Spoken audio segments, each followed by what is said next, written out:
Girls' night out? Who's up for ladies' night? Chloe shrieked, her voice a little too loud over the thumping bass of the Abyss, a newly opened club downtown. Maya, ever the optimist, raised an eyebrow. This place looks sticky. And what's with the glowing algae tanks? Brooke, already swaying to the neon green cocktail in hand, laughed. It's edgy, May. Come on, let loose. Sarah, you in? Sarah, usually the most reserved of the group, surprised them by grinning. Absolutely, my boss was an absolute tentacle monster all week. I need this. She raised her glass, clinking it against Brooke's. The night wore on, a blur of pulsating lights, dubious drinks, and increasingly slurred laughter. Eventually, the girls decided a breath of fresh air was in order.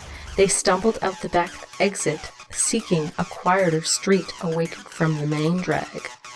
The alley was narrower than expected, lined with overflowing dumpsters and a strange, organic smell that wasn't quite rot, not quite damp earth, but something else entirely.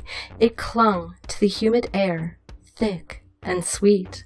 Maybe we should have stuck to the front door, Maya muttered, fumbling with her phone's flashlight.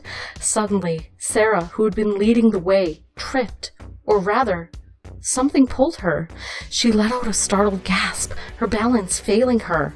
Before her friends could react, a shadow detached itself from the deeper darkness of the alley. Something had her by the legs. Something was twisting and shifting up past her knees and around her thighs. Something thick and soft and cool to the touch.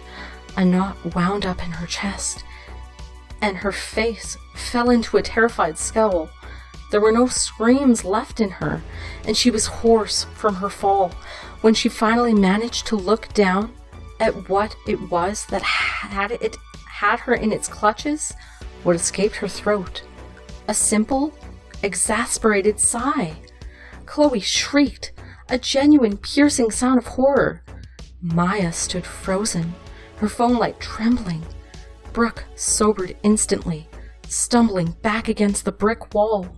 Sarah screamed and thrashed her head back and forth, unable to move anything but her neck. Her thick flaxen hair bounced and twisted, and through those whirring strands could be seen a face contorted with defiance and reddened by her straining. Those oily, boneless tentacles moved inwards from her extremities, now encircling her upper arms and running gently over her inner thighs. She could move neither her arms nor her legs, but they quivered at the slick evil's touch, and her eyes rolled here and there as she watched the snaking appendages move about her. Where just moments before the maiden had been in a panic, struggling madly against her captor's dreaded caresses, she had now grown lazy and dirty. While she struggled and groaned and screamed out her terror, the horrors had worked its way into her thoughts, had taken her mind in preparation for what came next. It had edged out the fear, the doubt, the regret, and replaced them with total willingness. It had made itself a home in her, that it might lead her willingly to its ghastly bed, and be one with her mind as well as her body. It would know her completely, and feel their encounter as she felt it. The tentacles, once a sort of paralyzing fear, now felt like an embrace.